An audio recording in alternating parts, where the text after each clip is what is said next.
ये 29 जनवरी 2025 में आया, इंटीजर्स में आया था, इसलिए इसके ऑप्शन नहीं है। क्वेश्चन में कह रहा है कि लेट A1 से लेकर यहाँ तक वो किस में है, अर्थमेटिक प्रोग्रेशन, ठीक है, और सच दैट इस प्रकार से कि उसका जो डेटा ये दे रखा है और ये क्वांटिटी आपको फाइंड करना है। ये क्या लिखा है, इन सारे टर्म्स के सम को रिप्रेजेंट कर रहा है, यानी कि अगर A1 A2 2024 तक AP में है, ये क्या लिखा है, sum of AP TET 2024 terms, ठीक है। चलिए देखते हैं इसको स्टार्ट कैसे करना है। हम जानते हैं कि AP के सम के लिए 3 चीज़ ज़रूरत होती है, क्या क्या। फर्स्ट टर्म क्या होता है, कॉमन डिफरेंस क्या होता है, नंबर ऑफ टर्म्स कितना होता है।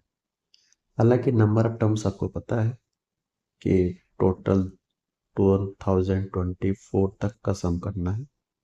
फर्स्ट टर्म भी पता है आपको A1, बट कॉमन डिफरेंस आपका अननोन है, ठीक है।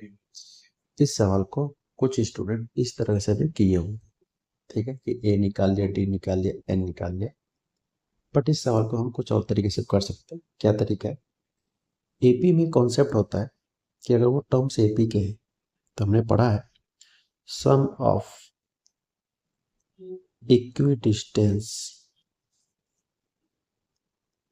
From both ends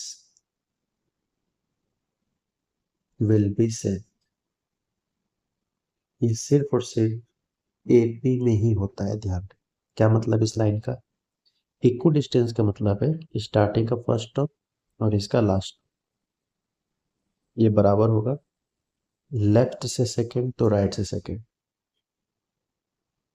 this is the meaning of equal distance, ठीक है। अगर लेफ्ट से थर्ड तो राइट से थर्ड, और इस तरह की सारी क्वांटिटी एक दूसरे के इक्वल है, ठीक। अब इस इक्वल होने का हमारे गिवन डेटा में क्या सोर्सेस है, चलिए इसको समझते हैं। तो इसमें जो गिवन डेटा है A1 प्लस, ये पूरा गिवन डेटा आपको दे रखा है ऑलरेडी यहाँ तक, ठीक है। अब इसमें थॉट देखते हैं क्या है। स्टूडेंट अगर ध्यान से देखो तो इनके सफिक्स का जो सम है वो 2025 आ रहा है हर जगह पे। आप यहाँ भी देख लो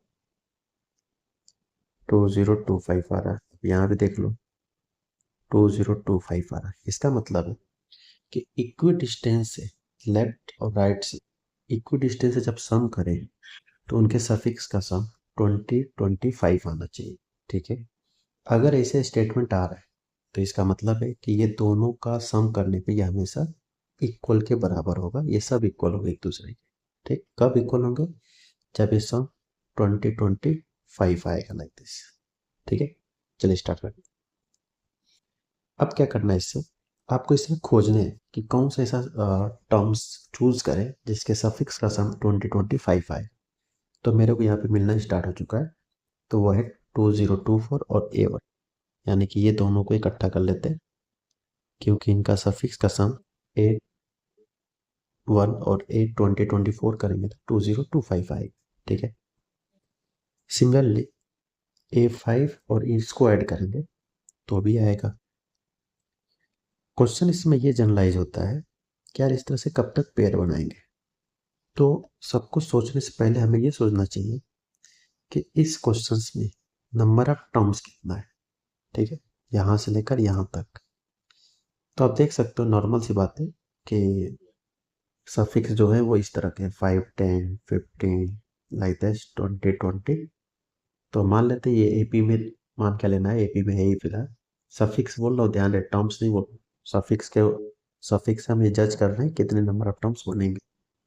तो मान लेते हैं कि इसका जो लास्ट टर्म है वो 2020 है, तो AP है तो A plus N-1, common difference by chance 5 है, ठीक है।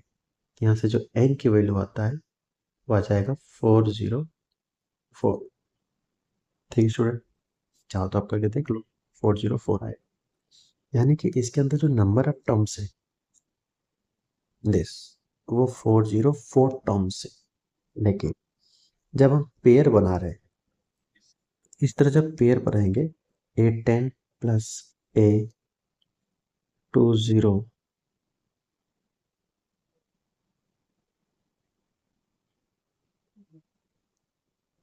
दिस, ताकि इसका जब सम करें तो आए।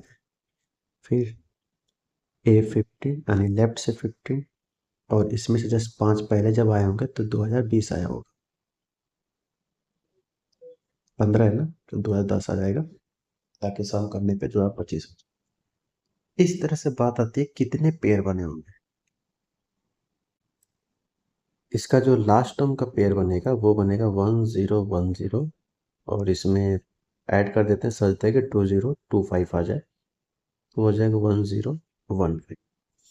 क्वेश्चन आता है कि इस 404 टर्म में से ऐसे पेयर वाइज के कितने टर्म्स बने होंगे। तो ऑब्वियस सी बात है 202 बनेंगे, ठीक है।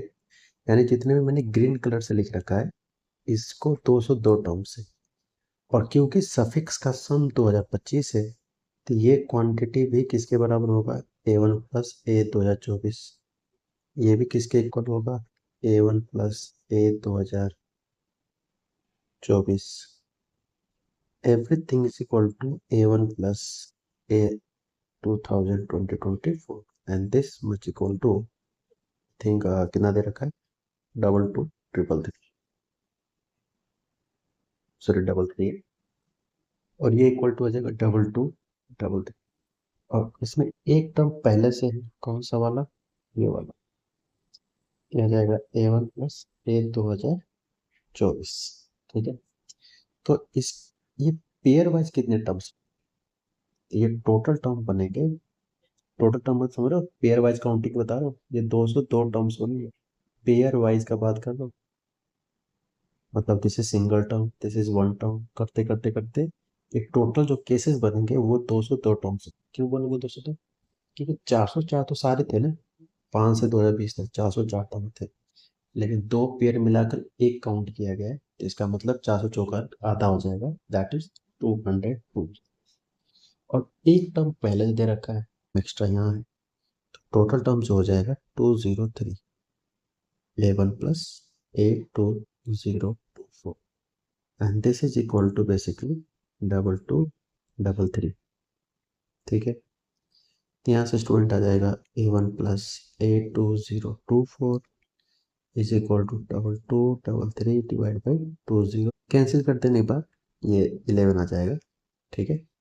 A1 प्लस 820, फाइंड क्या करना है अपने को, A1 से लेकर A2024 तक सम चाहिए, जो कि ये सारे टर्म AP के थे। एक फॉर्मूला आप लोग पढ़े n/2, first term plus last का फॉर्मूला होता है n/2, first term plus last term, ठीक है।